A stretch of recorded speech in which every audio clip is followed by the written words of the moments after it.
What if I told you the greatest threat to what we love is how we love it? Picture this. You see a bird, wild, radiant, alive. Its wings slice through the sky like poetry in motion. And you fall in love with it.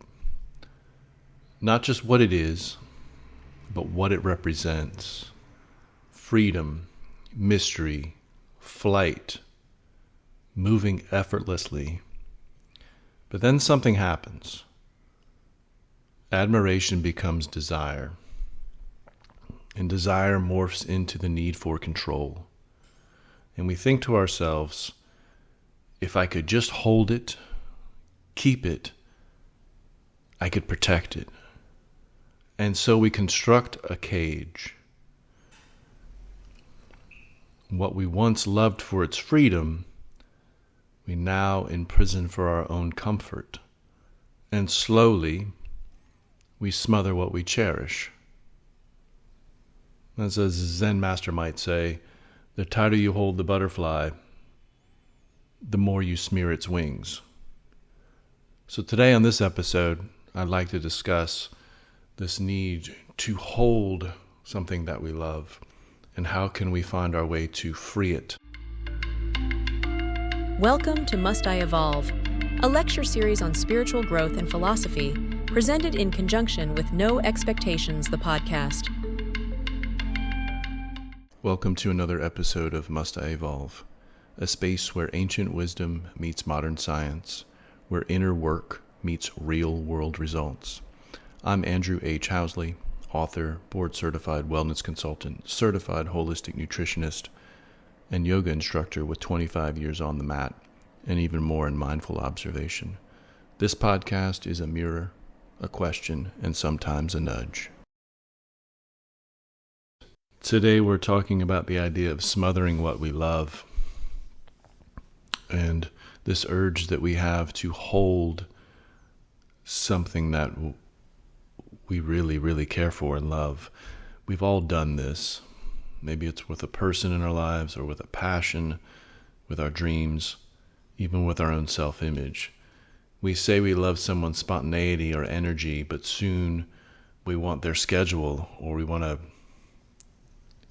change their energy. We say we love our purpose, but then we expect it only to pay the bills and never become anything else.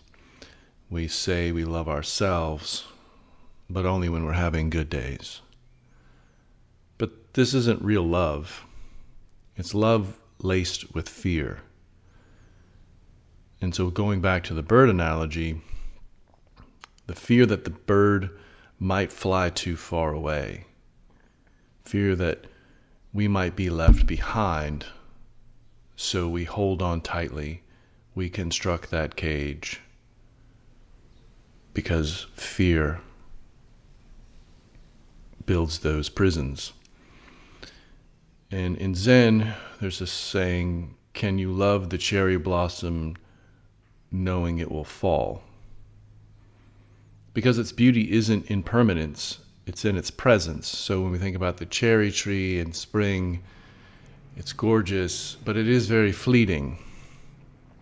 And then in a very short period of time, it goes from this big, flowery, beautiful tree to completely undressed and on the ground in a matter of hours, it seems some days. So we have to understand that its beauty is not held within what it might be, and that we have to appreciate it in that moment. And as we continue with the bird analogy and holding on, there's a Zen fable around that as well, and where a monk finds a bird with a broken wing and nurses it back to life. Day after day, care and tenderness, and the bird heals.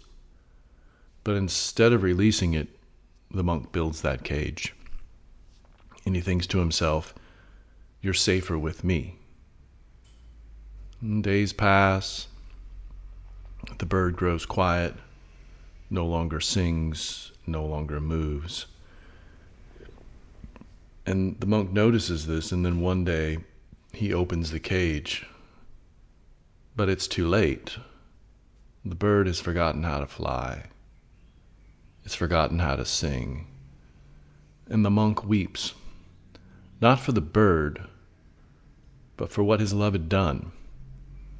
And he says, I meant to protect you, but I ended up stealing the very thing I loved about you.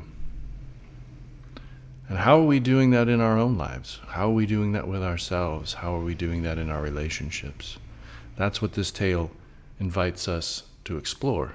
So continuing on with the idea of how we kill the thing we love and what love really requires, I think about Oscar Wilde's quote, "Each man kills the thing he loves." We don't mean to do it, but we do, with control, with demands, with expectations, with the idea that more love somehow means more management. Think about it maybe as an artist who clings too tightly to their audience and stops taking risks with their art. Or a lover who micromanages their partner and how they might end up alone. Maybe a parent who shelters their child too fiercely and forgets to let their child live. This is the paradox, right? The more tightly we hold, the more quickly things slip away. And in Zen and Zen Buddhism, there's a pathway out with this. It's called metta, loving kindness without attachment. It asks not, how can I keep this, but how can I love this so well it feels free in my presence? Thich Nhat Hanh once said, we must love in such a way that the person you love feels free. This is not to be confused with detachment. It's devotion without demand. It's not ownership. Think about it as stewardship. It's love that expands instead of enclosing. Because real love doesn't shrink. It provides expansive growth, even when that growth takes it beyond your reach. So how do we do this? Start here. Unclutch. When the urge to grip arises, pause.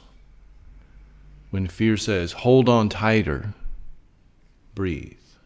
When anxiety says, don't let them change, observe.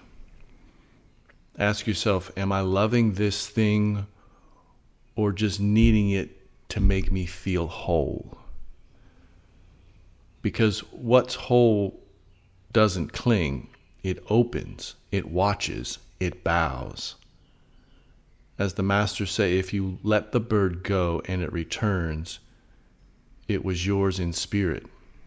If not, honor its flight anyway. We're not here to cage the moment, the person, the thing, the emotion. We're not here to bottle it up. We're here to witness and watch it soar.